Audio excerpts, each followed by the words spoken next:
परशुराम सेवा संस्थान मैदान में आयोजित एक कार्यक्रम में मधु मिश्रा ने वर्ग विशेष के खिलाफ तीखी टिप्पणी की। मधु ने कार्यक्रम में मौजूद लोगों से कहा कि आज तुम्हारे सिर पर बैठकर संविधान के सहारे जो राज कर रहे हैं, याद करो वो कभी तुम्हारे जूते साफ किया करते थे, आज तुम्हारे हुजूर हो गए हैं। क्यों? हम बट गए। बीजेपी की महिला नेता हैं ये, और इन्होंने विवादित बयान दिया। साथियों, आप सब यहाँ बैठे हैं, यहाँ कुछ विप्र बंधुओं के अलावा भी लोग बैठे हैं, मैं उनसे क्षमा चाहती हूँ। आज तुम्हारे सर पर बैठकर संविधान के सहारे जो राज कर रहे हैं, याद करो वो कभी तुम्हारे जूते साफ किया करते थे, आज तुम्हारे हुजूर हो गए। क्यों? हम बट गए, हम विभाजित हो गए। मेरे छोटे भाई सतीश गौतम को शायद आज से 40 वर्ष बाद का भारत दिख रहा है कि तुम्हारे बच्चे कहीं फिर गुलाम न हो जाएं, कहीं फिर हुजूर न कहने लगे उन्हें जिन्हें तुम अपने बराबर में बैठाना पसंद नहीं करते।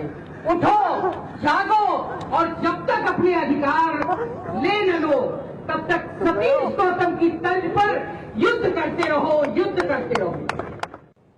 तो सुना आपने बीजेपी की महिला नेता मधु मिश्रा ने क्या कहा।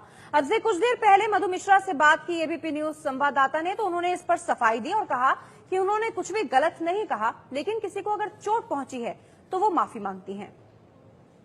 और इस वक्त हमारे साथ मधु मिश्रा जुड़ गई हैं। मधु जी, क्यों आखिर ये बातें आपने कही हैं, क्या कहा आपने? नहीं भैया, मैं सर्वधर्म समभाव की राजनीति करती हूँ। मेरी कोई भावना किसी वर्ग विशेष को, किसी समुदाय को आहत करने की नहीं थी, और अगर फिर भी किसी की भावना आहत हुई हो तो मैं क्षमा प्रार्थी हूँ। नहीं, लेकिन इस तरह की बात आपने कही ही क्यों, जिससे किसी की भावनाएं आहत हो? जाति सूचक शब्दों का क्यों आपने सहारा लिया? नहीं भैया, मैंने किसी जाति का नाम नहीं लिया है।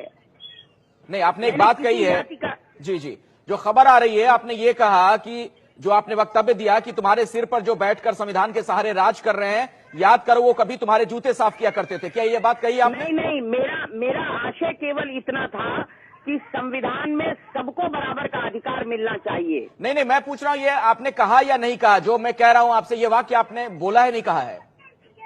नहीं भैया, मेरी ये भावना नहीं थी। मैंने केवल इतनी बात कही है कि संविधान में सबको बराबर का अधिकार मिलना चाहिए, सब समान है, और अच्छा, सबका साथ हो, सबका विकास हो।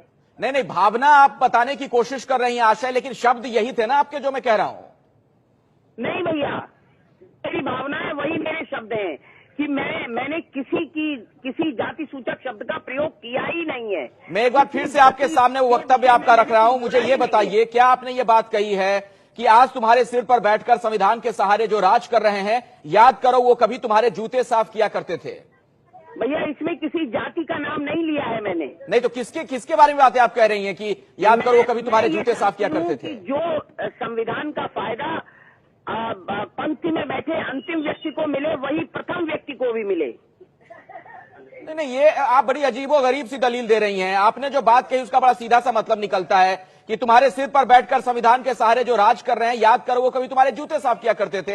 आप क्या साबित करना चाहती हैं इस तरह के वक्तव्य? मेरा मतलब भी सुन लीजिए। मेरा मतलब ये था कि संविधान में सबको बराबर का अधिकार मिले, बस इतना सा मेरा आशय है, यही संदेश है मेरा। सबका साथ, सबका विकास, ऐसी मेरी कोई नहीं, लेकिन आपकी मंशा तो ये लगती है कि आपको इस बात का दुख है कि जो जूते साफ किया करते थे आज उन्हें बराबरी का हक मिल रहा है। मैं अब आपसे रूबरू हूँ, मैं बोल रही हूँ, मेरी मंशा समझ जाइए। सबका साथ, सबका विकास, यही मेरी मंशा है, यही मेरी भावना है। तो आप माफी मांगती हैं? आप माफी मांगती हैं अपने इस वक्तव्य के लिए? जी, आप माफी मांगती हैं अपने इस वक्तव्य के लिए? यदि मैंने अपनी भावना आपको व्यक्त कर दी, यदि इसके बावजूद भी अगर किसी के भावना नहीं, भावना छोड़िए, आपके शब्द भी आपत्तिजनक हैं। मधु मिश्रा जी, आपके शब्द भी आपत्तिजनक है, क्या उसके लिए आप माफी मांगती हैं? नहीं भैया, कोई शब्द आपत्तिजनक नहीं है। अच्छा, आपको इसमें शब्द मैंने ऐसा नहीं बोला है हाँ, जिसमें आपत्ति हो। यदि फिर भी किसी को आपत्ति है तो मैं पुनः क्षमा मांगती हूँ। चलिए, शुक्रिया मधु मिश्रा जी एबीपी न्यूज से बात करने के लिए। और इस वक्त हमारे साथ जुड़ गए हैं कांग्रेस से अखिलेश प्रताप सिंह जी। अखिलेश जी, जो कुछ कहा बीजेपी की महिला नेता ने, उन्होंने एक वर्ग विशेष के खिलाफ तीखी टिप्पणी करते हुए जो कहा, उस पर आपकी प्रतिक्रिया क्या है?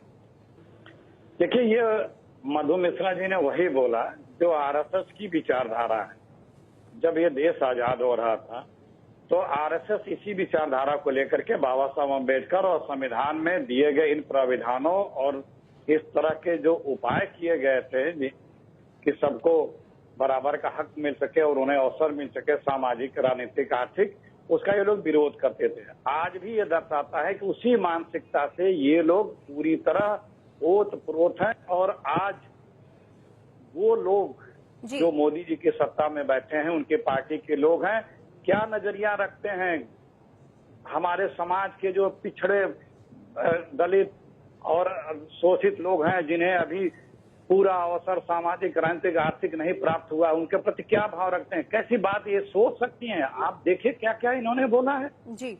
ये कोई, हम एक सभ्य समाज में रहते हैं, हम दुनिया की इतनी बड़ी महाशक्ति और इतने एडवांस कंट्री हो चुके हैं, लेकिन उसमें भी अभी भी कैसे विचार रखते हैं? बिल्कुल, इन्होंने कार्यक्रम में मौजूद लोगों से कहा कि आज तुम्हारे सिर पर बैठकर संविधान के सहारे जो राज कर रहे हैं, याद करो वो कभी तुम्हारे जूते साफ किया करते थे। इस तरह की टिप्पणी की है। और एक वर्ग